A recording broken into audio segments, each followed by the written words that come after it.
What's up, y'all? I don't really make videos on like performances and stuff. You know what I'm saying?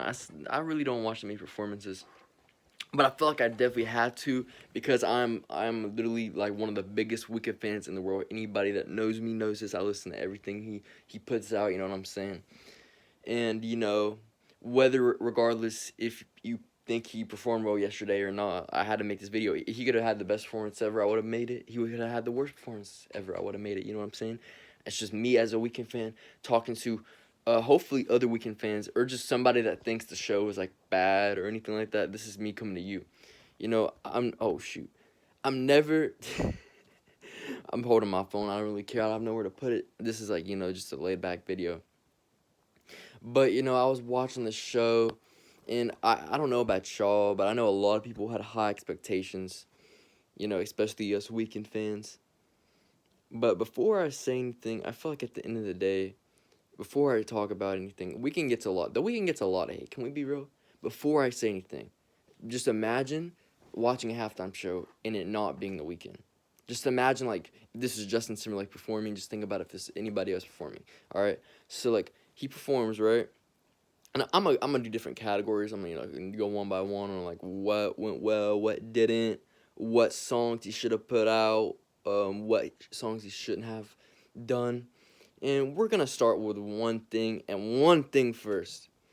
Um, his transitions between like whenever he's at point A and like the time it takes for him to get to point B is tremendous. I don't even know how he did it.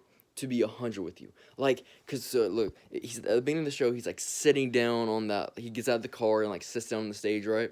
All of a sudden, 10 seconds later, or maybe 20 seconds later, he's like at a totally different place. And it's like that's the thing when he sings "I Feel It Coming, Babe." He goes from like the bottom, like he goes from that like room, all the way up to the top of the arena, bro. That is like that. I've never seen anything like it. Like I've seen transitions like that, but I've never seen like someone get from point A to point B that fast. Like 10 out of 10 right there, off the bat. Um, there is, however, a point where he plays when he's marching on the field, which I'll get to that in a minute. That's actually get to that right now. So he was marching on the field, and it's like you gotta keep in mind like why would he do that? There was actually like think about it like logically. If you were to have a stage, just a stage in the middle, just a stage in the middle, fans typically every Super Bowl come around and watch it. It's always a stage most of the time. It's actually always a stage. This was the Weeknd's opportunity to outshine everybody else because he had an opportunity to do something that nobody else had because of these COVID-19 limitations. However, I think that in some aspects he could have picked something better than marching. I think he could have realistically he could have like done a dance floor. You know what I'm saying? He could have instead of using the turf like a marching band, he could have like made like a disco type of feel. And it was a disco type of feel, but like you know what I'm saying? He could have approached it differently than just a marching field. The choir. I did think the choir, especially at the beginning when he was singing call out my name. When he was singing that at the very beginning, that gave me chills. Like that was a strong beginning. He got out the car, in which I think he spent a lot of money on that car. That was kind of unnecessary. It was good. It was unnecessary though. But yeah, and I think that when he played, it was a song from House of Balloons. I think it was House of Balloons. He those were the songs he did while he was marching. My question is, who asked him to play that song? Like I've heard that song once, and that's just because I listened to the House of Balloons album one time, right? Like it's not a bad album. It's not a good album, but it's not a bad album. Like there's Trilogy, and then there's House of Balloons. Like a lot of people forget about House of Balloons. You know what I'm saying? But who asked them to play that? It's not even a hit. It's not a hit song. Maybe he knows something we don't. Like maybe that's the song that had him start his career or something. Gave him a little popularity boost back in the day, back in 2010 or whatever. But at the same time, Duke could have done so much more. Super Bowl halftime shows are about creativity and about, doing something other people have never done. And I even told this to my boy Jack. Shout out to you if you're watching the video. I told him that he should have brought out Kendrick Lamar and sung "Pray for Me" instead of that song, instead of the House of Balloons song. He could have like dressed only him dressed in like a Black Panther suit and done the Wakanda Forever thing, and sung "Pray for Me" because he has his own song in the Black Panther movie. Y'all, like, he had an opportunity nobody else has to, baby.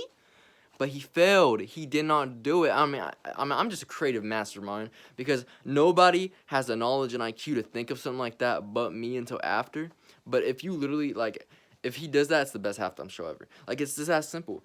But at the end of the day, watching it from an outside perspective, and also, he couldn't even walk around the stage. He was very limited.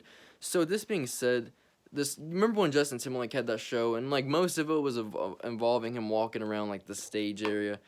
Imagine Justin Timberlake performing this year. He would have gotten probably a worse reaction than The Weeknd has already. Like, it would have been worse.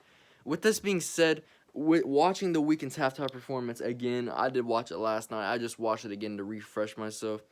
It was good. It was very solid. It was very solid. It is a 7 out of 10. When just looking at it, right? It's a 7 out of 10 in my eyes. Now, considering this year and the limitations with fans, the limitation with things he can do, I don't even know if he was allowed to feature anybody. I don't know. I don't think he was, because I don't see how he wouldn't. But you know what I'm saying?